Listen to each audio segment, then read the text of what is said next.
चलिए स्टूडेंट, हम लोग क्वेश्चन नंबर 4 को सॉल्व करते हैं। देखिए क्वेश्चन नंबर 4 में क्या कहा जा रहा है स्टूडेंट, आप लोग क्वेश्चन को पढ़िए। एक घनाभ की बीमाएं 6 सेंटीमीटर इंटू में 54 सेंटीमीटर इंटू में 30 सेंटीमीटर। हमें कोई घनाभ दिया गया है जिसकी बीमाएं, बीमा का मतलब जिसकी जो लंबाई है, चौड़ाई है और ऊंचाई है, वो हमें कितना दिया गया है। लंबाई दी गई है 60 सेंटीमीटर, चौड़ाई की बात करें तो चौड़ाई हमें 54 सेंटीमीटर दिया गया है।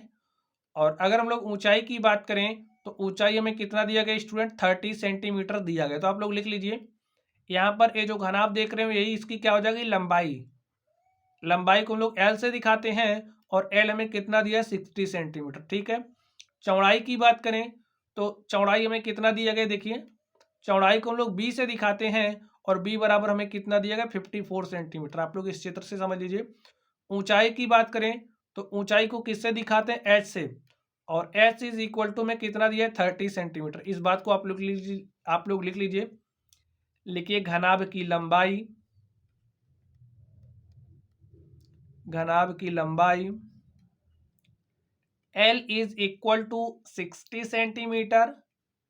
घनाभ की जो चौड़ाई है B is equal to 54 centimetre. घनाभ की जो ऊंचाई है S is equal to 30 centimetre. देखिए इस घनाभ के अंदर 6 सेंटीमीटर भुजा वाले कितने छोटे घन रखे जा सकते हैं। तो स्टूडेंट ये जो घनाभ आप देख रहे हो, इस घन में 6 सेंटीमीटर भुजा वाले कितने छोटे घनों को रखा जा सकता है। तो सबसे पहला काम हमें तो इसका आयतन निकालना पड़ेगा। इसके आयतन को निकालेंगे और यहाँ पर 6 सेंटीमीटर भुजा वाला जो घन है उसका भी आयतन निकालेंगे। इसके घन को भाग दे देंगे घन के आयतन से। ठीक है, चलिए लिख लेते हैं, डायरेक्टली हम लोग लिखते हैं। घनाभ के अंदर, घनाभ के अंदर,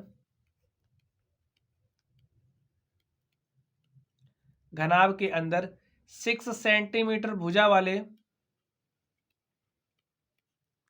भुजा वाले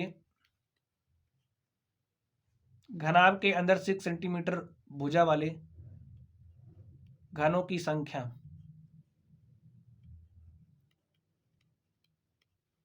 क्या हो जाएगी स्टूडेंट। देखिए सबसे पहले इसका आयतन निकालना पड़ेगा। तो इसका आयतन क्या हो जाएगा, लिखिए घनाभ का आयतन,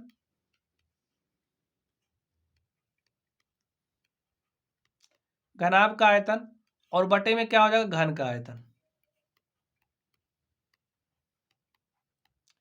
देखिए पूरा आयतन हमें मिलेगा, एक घन कितना आयतन घेर रहा है उसी के हिसाब से पूरे को जब एक घन के आयतन से डिवाइड कर देंगे तो हमें घनों की संख्या मिल जाएगी। ठीक है, कितने घन रखे जा सकते हैं इसकी संख्या मिल जाएगी।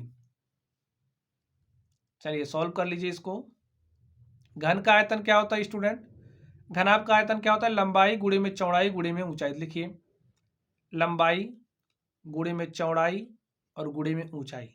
घन के आयतन की बात करें तो जो हमारा घन होता है, घन का आयतन होता है भुजा की पावर 3। ठीक है, तो लंबाई कितनी दी गई, देखिए लंबाई हमारी 60 सेंटीमीटर है, तो यहाँ पर आप 60 लिख दीजिए। इंटू में चौड़ाई, चौड़ाई कितना है देखिए 54, तो यहाँ पर आप 54 रख दीजिए। इंटू में ऊंचाई, ऊंचाई कितना है 30 है, तो यहाँ पर आप 30 लिख दीजिए। अब देखिए भुजा क्यूब, तो भैया जो घन रखा जा रहा है उसकी भुजा कितनी है, 6 सेंटीमीटर है, तो यानी कि 6 का क्यूब, तो 6 के क्यूब क्यूब को हम लोग क्या लिखेंगे, 6 इंटू में 6। हल कर लीजिए इसको, 6 से काटिए, 6 के 6, 6 पंचे 30, हमने इसको काट दिया। चलिए इसको काटते हैं, 6 एक के 6 और 6 दाम क्या हो जाएगा 60, यहाँ पर 10 आ गया। चलिए इसको 6 से काटते हैं, 6 के 6 और 6 नवाई क्या आ गया 54।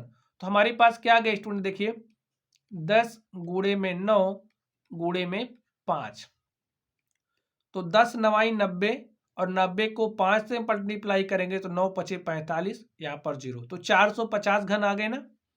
कितने घन रखे जा सकते हैं, 450 घनों को रखा जा सकता है। तो घनों की संख्या आ गई है 450, लिख दीजिए आंसर, यही हमारा आंसर हो जाएगा। लिखिए अतः घनों की संख्या, अतः रखे जा सकने वाले घनों की संख्या, जा सकने वाले घनों की संख्या 450 है।